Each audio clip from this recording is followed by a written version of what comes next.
Hello. Hi Uma. Hi Rishi. ఏంటి మధ్య ఆఫీస్కి రావట్లేదు? ఏం లేదు, ఈ మధ్య హెల్త్ బాగోట్లేదు. ఓ ఫ్రెండ్గా నిన్ను ఒకటి అడగచ్చా? అవును, మర్చిపోయాను. ఇంతకీ నా ఫ్రెండ్ పోస్ట్ అయినా ఉందా, లేకపోతే అది కూడా పీకేసావా? సారీ, సరదాగా అడిగాను. నీ ఫ్రెండ్గా ఒకటి అడగచ్చా? అడుగు. మరి నువ్వు నో చెప్పినట్టేనే అడుగుతాను. ఏంటది? ఒక రోజంతా నా ఫ్రెండ్లా నాతోనే ఉంటావా? నేను ఇబ్బంది పెట్టమని కొంచెం కూడా చేయను, ప్రామిస్. నీకు నా మీద ఏమాత్రం నమ్మకం ఉన్నా దీనికి నువ్వు ఒప్పుకుంటావని అనుకుంటున్నాను. ఏమైంది? ఎందుకు సడన్గా? ఏం లేదు, ఎన్ని రోజులు నీ ఫ్లాట్లో నాకు స్టే ఇచ్చినందుకు రిటర్న్గా చిన్న గిఫ్ట్. ప్లీజ్ ఉమా, దీనికి మాత్రం నువ్వు చెప్పుకో. చెప్తున్నాను కదా, నిన్ను కొంచెం కూడా ఇబ్బంది పెట్టను. ఎందుకు అంతలా ఆలోచిస్తున్నావు? నీకు నా మీద కొంచెం కూడా నమ్మకం లేదా? అలా ఏం లేదు రిషి. సరే, వస్తాను. కానీ నాకు ఏమాత్రం ఇబ్బంది అనిపించినా ఒక్క క్షణం కూడా ఉన్నాను. సరే. ఇంతకీ ఏంటి? ఎక్కడికి వెళ్తున్నాం? సర్ప్రైజ్. రేపు రెడీగా ఉండు, నేనే వచ్చి పిక్ చేసుకుంటా. ఓకేనా? బాయ్. Uma, thank you.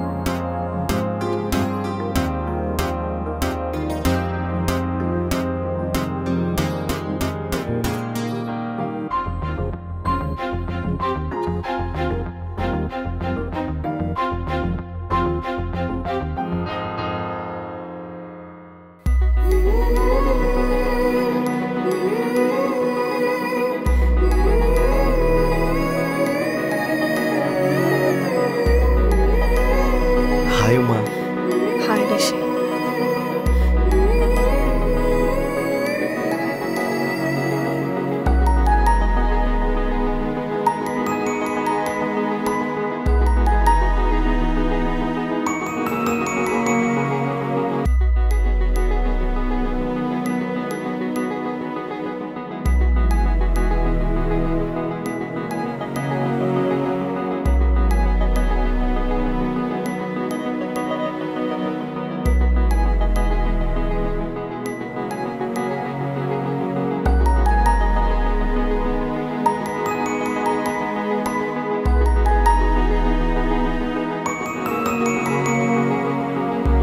గ్యాప్లో నువ్వైనా డెసిషన్ చేంజ్ చేసుకుంటావేమో అని చాలా కంగారు పడ్డాను. థ్యాంక్స్ ఉమా వచ్చినందుకు. నీకు విషయం తెలుసా? మనవాళ్ళు కూడా వస్తున్నారు. మనవాళ్ళంటే నాకెందుకు చెప్పలేదు? మనవాళ్ళందరూ వస్తున్నారంటే నువ్వు ఎలానే వస్తావు, కానీ నా మీద ఎంత నమ్మకం ఉందో తెలుసుకోవాలని చెప్పలేదు. చందు కూడా ఏం చెప్పలేదు? సార్ షూటింగ్లో చాలా బిజీ, నా కాల్ కూడా లిఫ్ట్ చేయలేదు. మనం ఎక్కడికి వెళ్తున్నాం? నేను కిడ్నాప్ చేద్దామని తీసుకెళ్తున్నాను. ఒక 1 hour ఆగచ్చు కదా, నీకే అర్థమవుతుంది. ఎందుకంత కంగారు? ఏంటమ్మా నువ్వేం మాట్లాడట్లేదు, బాగా సైలెంట్ అయిపోయావు. నాకు తెలుసు నువ్వా, ఇది కాదే. ఏమైంది? ఏం లేదు. ఏంటి ఇంకా నువ్వు నేను ప్రపోజ్ చేసిన దాని గురించి ఆలోచిస్తున్నావా? ప్లీజ్, ఈ ఒక్కరోజే ఆ విషయం మర్చిపోవా? నేను అసలు ప్రపోజే చేయలేదు, నువ్వు నాకు నో చెప్పలేదు. ఆ ఒక్క సీన్ బ్రెయిన్లోంచి తీసేసి నువ్వెప్పుడు జింకపిల్ల చలాకీగా ఉంటావు చూడు, అలా ఉండవా? అదే నీకు అందమమ్మా. నువ్వు ఎక్కడుంటే అక్కడ సందడే అసలు. అందుకే అనుకుంటా అందరూ నువ్వే కావాలనుకుంటారు. నేను కూడా అనుకున్నానులే, అది వేరే విషయంలే. ప్లీజ్, నువ్వు మాత్రం అలా ఉండవా?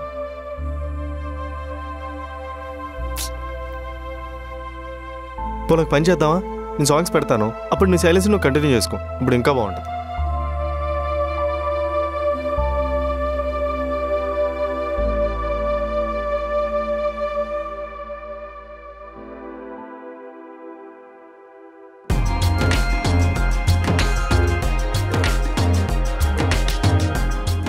Hi bro.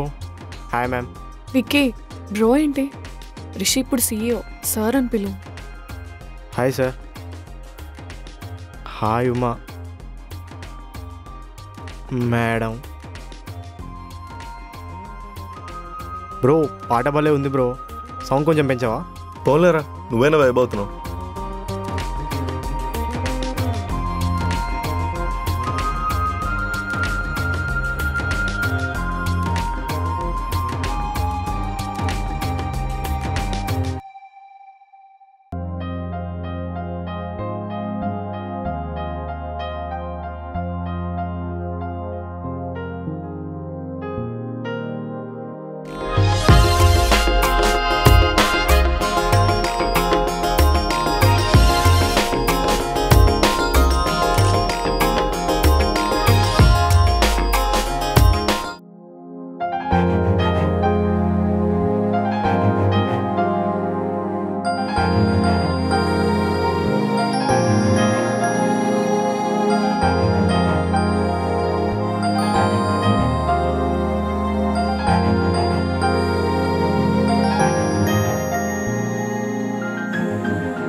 తెలుసు నీకు ఎలాంటి ప్లేస్ నచ్చవని, కానీ అడుగుతున్నాను, నచ్చిందా? బానే ఉంది రిషి. ఏంటి బాగానే ఉంది? అయితే బాగుందని చెప్పు, లేదంటే లేదని చెప్పు. చెప్పాలని చెప్పే మాటలు ఇవన్నీ. అని నువ్వే అన్నట్టున్నావు. నేను నీలా మారినట్టు నువ్వు నాలా మారిపోయావా? హే, కోప్పడుకు, నేను సరదాగా అన్నాను. నువ్వెప్పుడు బయటికి రాలేదన్నావు కదా, అందుకే ఇలా తీసుకొచ్చాను. హోమ్ టూర్సే కాదు, అప్పుడప్పుడు ఇలా నేచర్ టూర్స్ కూడా వెయ్యాలి. సరే. అమ్మయ్య, ఫోన్లో ఏదైనా మాట్లాడు. నువ్వు సీఈఓ అయ్యావు కదా, ఎలా ఉంది ఇప్పుడంతా? బాగుంది, నువ్వు ఉంటే ఇంకా బాగుండేది. మన ఎంప్లాయీస్ అందరూ హ్యాపీ, ప్రజెంట్ అది చాలుమా. వాళ్ళ హ్యాపీనెస్కి కారణం నేను అనుకొని క్రెడిట్స్ అన్నీ నాకు ఇచ్చేస్తున్నారు. వాళ్ళకి తెలియదు కదా నన్ను ఇలా మార్చింది నువ్వని.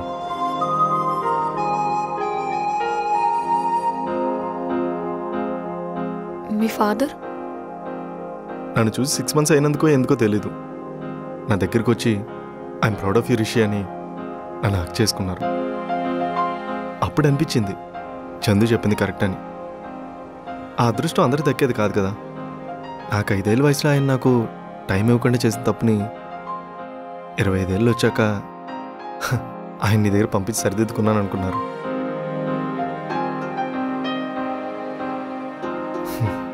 థ్యాంక్స్ ఉమా, ఆ నాన్నకు నచ్చినట్టు నన్ను మార్చినందుకు, మళ్ళీ మమ్మల్ని కలిపినందుకు. నీకు కూడా థ్యాంక్స్ రిషి. చందు ఇప్పుడంత హ్యాపీగా ఉన్నాడంటే దానికి రీజన్ నువ్వే. చందు నాకు ఎప్పటి నుంచో తెలుసు, నా తమ్ముడు లాంటి వాడు. అయినా నాకు ఎప్పుడు ఈ థాట్ రాలేదు. You change his life. అంతే కాదు, మన ఎంప్లాయీస్ అందరిది కూడా. You deserve this happiness. హ్యాపీనెస్సా?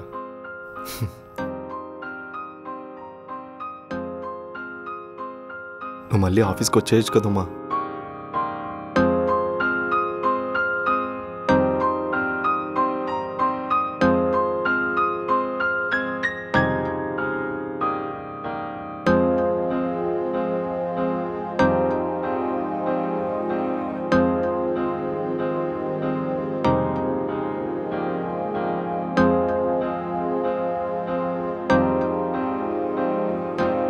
ఇక్కడికి ఎందుకు వచ్చామో నువ్వు ఇంకా నాకు చెప్పలేదు. అది చెప్తాను, ఇంకా టైం ఉంది కదా. రే విక్కీ, డ్రా డ్రా దా, కూర్చో. నీకు చందు ఎలాగో నాకు వీడాలా. నేను అన్న చాలా క్లోజ్, అన్న కోసం జానిస్తా. నీకు గుర్తుందా ఒకరోజు షీలానా నువ్వా అని హెడ్ సెంటర్ చేసావు? ఆ ఐడియా వీడిచ్చిందే. నేనేదో సరదాగా అన్నానన్నా, నువ్వు నిజంగానే జాన్ తీసుకునేలా ఉన్నావు. హే ఊరుకరా, ఏం పర్లేదు. మొన్న కూడా జ్యూస్ తాగుతున్నప్పుడు నా స్ట్రా పడేసి నీ స్ట్రా తీసుకోమని ఐడియా ఇచ్చింది కూడా వీడే. నీ కడుపు చల్లబడిందా అన్న? ఏమైందిరా? అక్క అక్క వద్దక్క, వదిలేయక్క. రోజు మా నాన్న తాగేసి వచ్చి నన్ను కొడతాడక్క. ఆ నొప్పి తెలియకుండా ఉండడానికి నేను కూడా తాగుతానక్క. తాగడం వల్ల ఇలాంటి చెత్త చెత్త ఐడియాలు వస్తాయక్క. సారీ అక్క. అక్క వద్దక్క, వదిలేయక్క. వచ్చే జన్మలో నీ ఇంటి కాపల కుక్కనే పుడతానక్క. వదిలేయక్క. అయ్యో,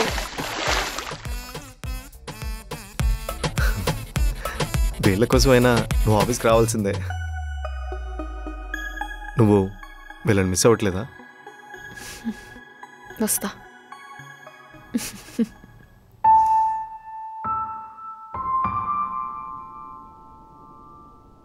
నువ్వు ఓకేనా? ఏమైంది? అంటే నేను నిన్ను రిజెక్ట్ చేశాను కదా, నీకేం బాధ లేదా? నాకు తెలిసి చాలామందితో పోలిస్తే నాకు మంచి ఫుడ్, బెడ్, బెటర్ లివింగ్ ఉన్నాయి. సో అవి లేని వాళ్ళకి హెల్ప్ చేయడం మానేసి నన్ను రిజెక్ట్ చేసిన అమ్మాయి గురించి బాధపడడం ఎంతవరకు కరెక్ట్?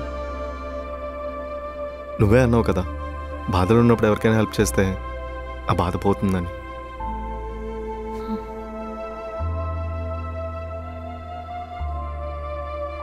నేను ఎందుకు రిజెక్ట్ చేశానో రీజన్ అడగవా? అవసరం లేదు, ఎందుకంటే నువ్వు ఎప్పుడు రాంగ్ డెసిషన్ తీసుకో. నీకేం కావాలో నీకన్నా బాగా ఎవరికి తెలుస్తా చెప్పు. మార్కెట్లో కేజీ వంకాయలు కొనేటప్పుడే చాలా ఆలోచించి తీసుకుంటావు. అలాంటప్పుడు లైఫ్ పార్ట్నర్ సెలెక్ట్ చేసినప్పుడు ఇంకెంత ఆలోచించుంటావో నేను అర్థం చేసుకోగలను. చెప్పుకోరేంట్రా ఇల్లు.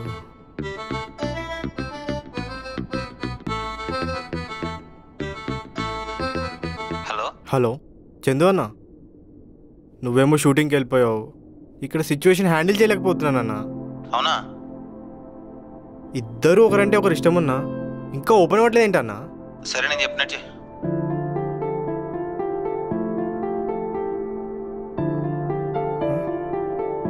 సరే అన్న, ఓకే అన్న.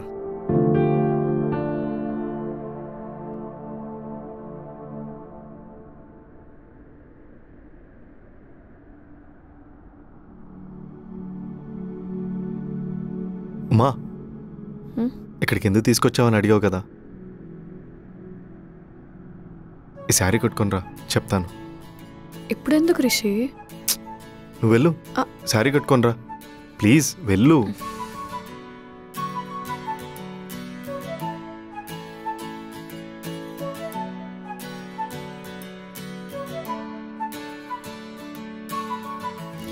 కళ్ళు మూసుకో, చెప్తాను. మళ్ళీ ఏంటి రిషి? నేను తినేనులే, ఒకసారి కళ్ళు మూసుకో.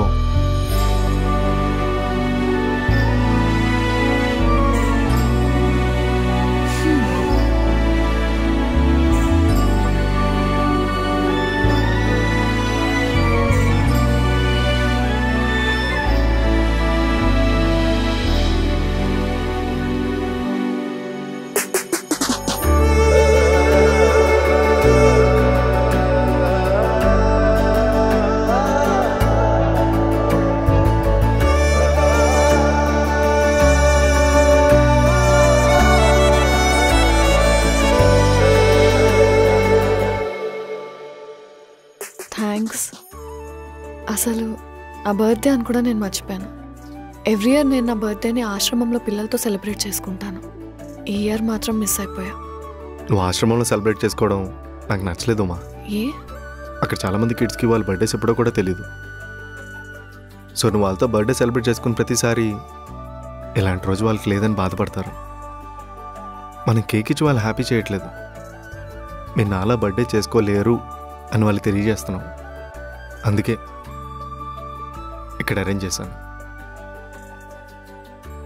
అవును, నీ బర్త్డే గిఫ్ట్ ఏంటని అడగవా? ఏంటి? నేనే. సరదాగా నాలే. ఇక్కడి నుంచి ఎవ్రీ ఇయర్ నీ బర్త్డే రోజు 10 మంది పిల్లలకి ఎడ్యుకేషన్ ప్రొవైడ్ చేద్దాం అనుకుంటున్నాను. అప్పుడైనా వాళ్ళు బర్త్డే సెలబ్రేట్ చేసుకోవడానికి సర్టిఫికెట్లు అయినా డేట్ ఉంటుంది కదా. మా నాన్న మా అమ్మ గుర్తుగా స్టార్ట్ చేశారు.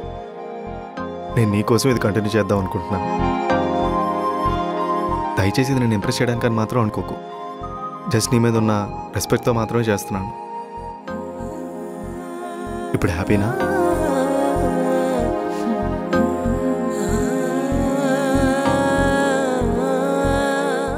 ఉమా, నా కోసం హెల్ప్ చేస్తావా?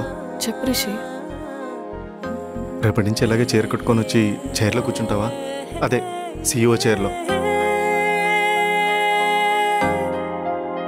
ప్లీజ్ ఉమా, నా వల్ల అవ్వట్లేదు. Please Uma, please please. సరే కదా, ఓకే.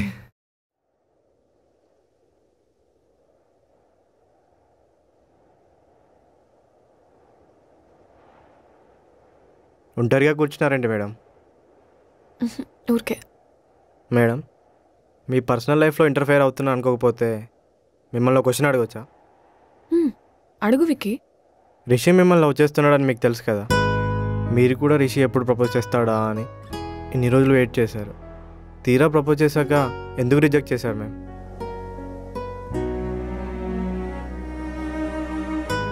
రిషి మీతో నార్మల్గా యాక్ట్ చేస్తున్నాడు కానీ లోపల చాలా బాధపడుతున్నాడు మ్యామ్.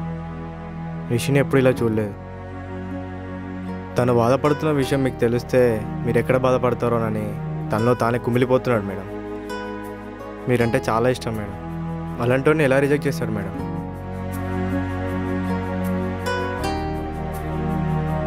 సారీ మేడం, మీకు చెప్పడం లేకపోతే చెప్పొద్దు. రిషికి అప్పుడు 12 years అనుకుంటా. అండ్ ఫ్రెండ్స్తో క్రికెట్ ఆడుకుంటున్నప్పుడు వాళ్ళ ఫాదర్ తీసుకెళ్ళి నన్ను పరిచయం చేశారు. రిషిని చూడడం అదే ఫస్ట్ టైం. అప్పటి నుంచి నాకు ఎందుకో తెలియదు, రిషితో టైం స్పెండ్ చేయడం అంటే చాలా ఇష్టం. ఆ విషయం రిషికి ఇప్పటివరకు తెలీదు. వాడు కాలేజ్ డేస్ నుండి వేరే వేరే అమ్మాయిని లవ్ చేసేవాడు. ఒక అమ్మాయిని లవ్ చేయడం, బ్రేకప్ అవ్వడం, మూవ్ ఆన్ అయి వేరే అమ్మాయిని లవ్ చేయడం. నాకు మాత్రం రిషి బ్రేకప్ చేసినప్పుడు హ్యాపీ ఫీల్ అవ్వడం, మళ్ళీ ఇంకో అమ్మాయిని లవ్ చేసినప్పుడు బాధపడ్డం, ఇంతే తెలుసు. అలా వాడు లవ్ చేసిన అమ్మాయిల్లో షీలా నంబర్ 9, నా నంబర్ 10. వాడికి ఎవరైనా ఈజీగా నచ్చేస్తారు విక్కీ. అలాగే వాడు ఎవరినైనా ఈజీగా మర్చిపోతాడు. నాతో 6 months ఉన్నందుకు షీలాని మర్చిపోయి నన్ను లవ్ చేశాడు. ఇప్పుడు నేను యాక్సెప్ట్ చేశాక నన్ను మర్చిపోయి వేరే అమ్మాయిని లవ్ చేయడానికి గ్యారంటీ ఏంటి? అందరు వేరు, మీరు వేరు కదా మేడం. కరెక్టే విక్కీ, కానీ మనల్ని ఒక పర్సన్ ఎంత ఇష్టపడుతున్నారు అనేది మనం వాళ్ళ లవ్ యాక్సెప్ట్ చేసినప్పుడు కాదు, రిజెక్ట్ చేసినప్పుడు మనకు తెలుస్తుంది. రిషి నాకు ప్రపోజ్ చేస్తున్నప్పుడు తనకు షీలా కాల్ చేసింది. అది కట్ చేసి నాతో మాట్లాడతాడేమో అనుకున్నాను. కానీ రిషి పక్కకెళ్ళి ఆ కాల్ మాట్లాడేసాక వచ్చాడు నా దగ్గరికి. తట్టుకోలేకపోయాను విక్కీ. సడన్గా ఎందుకో చాలా భయం వేసింది. ఎందుకంటే ఇప్పుడు రిషి వేరే అమ్మాయి దగ్గరికి వెళ్ళినా నేను తట్టుకోగలను. కానీ నేను యాక్సెప్ట్ చేసిన తర్వాత రిషి వేరే అమ్మాయి దగ్గరికి వెళ్తే నా ప్రాణం పోయినట్టు ఉంటుంది. అందుకే ఆ మూమెంట్లో వాడిని రిజెక్ట్ చేశాను. కానీ నాకు తెలుసు ఎప్పటికైనా నేను తిరిగి వెళ్ళేది రిషి దగ్గరికి అని. నాకు నమ్మకం కుదిరాక కాళ్ళు పట్టుకొని బతిమాలైనా వాడిని ఒప్పించుకుంటా. 12 years నుంచి లవ్ చేస్తున్నాను పిచ్చోడిని. అలా ఎలా వదిలేస్తా? వాడికి అమ్మనైనా ఆలినైనా అన్నీ నేనే. నేను లేకుండా వాడు, వాడు లేకుండా నేను అస్సలు ఉండలేము.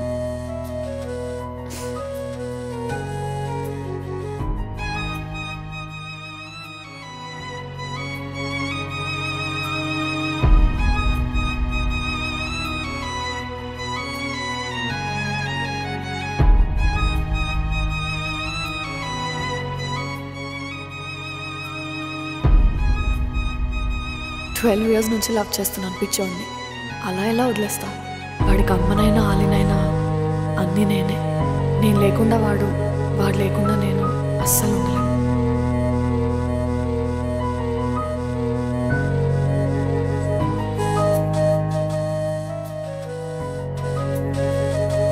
ఏమైంది రిషి?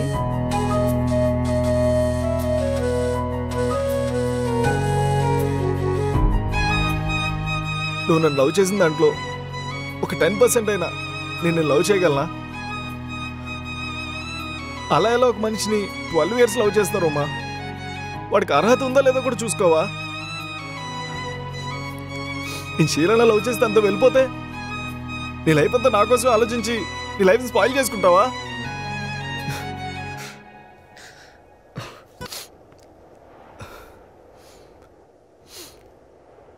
నీ ప్రేమ అంత గొప్పది కాకపోతే ఇంతమంది అమ్మాయిలు వచ్చినా సరే నేను నీ దగ్గరే ఆగిపోయాను. నేను ఇప్పటివరకు ఎవరిని లవ్ చేయలేదు మా. అదంతా జస్ట్ ఇన్ఫాక్చుయేషన్ అంతే.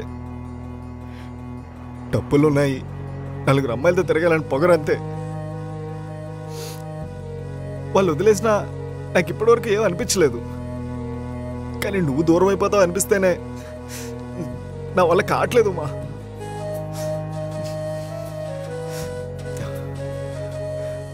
ఐదేళ్ళప్పుడు తెలియకుండానే మా అమ్మని దూరం చేసుకున్నాను.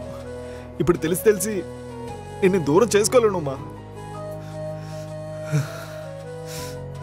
ఇంక చాలు, నువ్వు బాధపడింది చాలు, నన్ను బాధ పెట్టింది చాలు. మనం పెళ్లి చేసుకుందామమ్మా ప్లీజ్.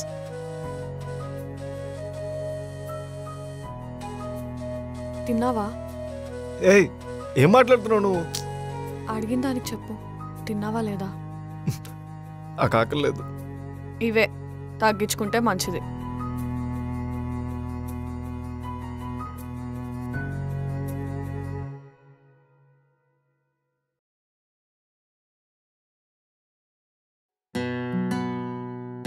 ముందా ఏడు పాపు, చిన్న పిల్లాడిలాగా అన్నిటికీ ఏడిపే. పట్టు.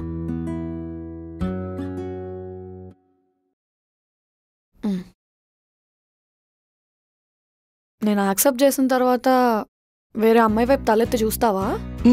చూడను, చూస్తే నీ చెప్తా కొట్టు. మరి షీలా కాల్ చేస్తే? షీలా ఎవరు? గుడ్. ఇదంతా కాదు మా, నువ్వు నన్ను యాక్సెప్ట్ చేస్తున్నావు లేదా? నాకు ప్రేమ చెప్పడం రాదు రిషి, చూపించడం మాత్రమే వచ్చు. ప్రేమ చెప్పిన వాళ్ళు చూపించలేరు, నిజంగా ప్రేమ చూపించేవాళ్ళు చెప్పలేరు. నాకు అర్థం కాలేదు, ఎందుకు ఎస్సా నువ్వా? మనం పెళ్లి చేసుకున్నాక మిడిల్ క్లాస్గా మన ఇంట్లోనే ఉండాలి, రిచ్గా మీ ఇంట్లో కాదు. నీకు ఓకేనా? నాకు ఓకే.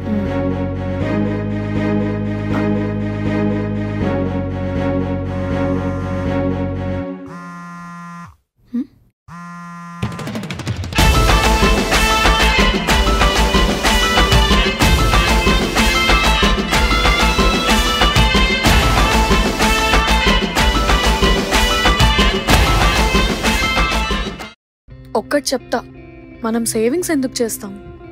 షాపింగ్స్ కోసం, ట్రిప్స్ కోసం మాత్రమే కాదు కదా.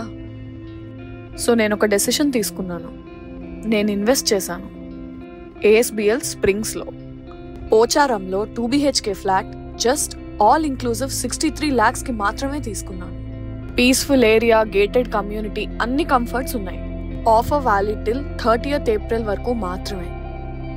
నా డెసిషన్ అయితే క్లియర్. ఇంకా మీరు లేట్ చేయకండి, అర్జెంట్గా వెళ్ళి సైట్ విజిట్ బుక్ చేసుకోండి. లింక్ డిస్క్రిప్షన్లో ఉంది.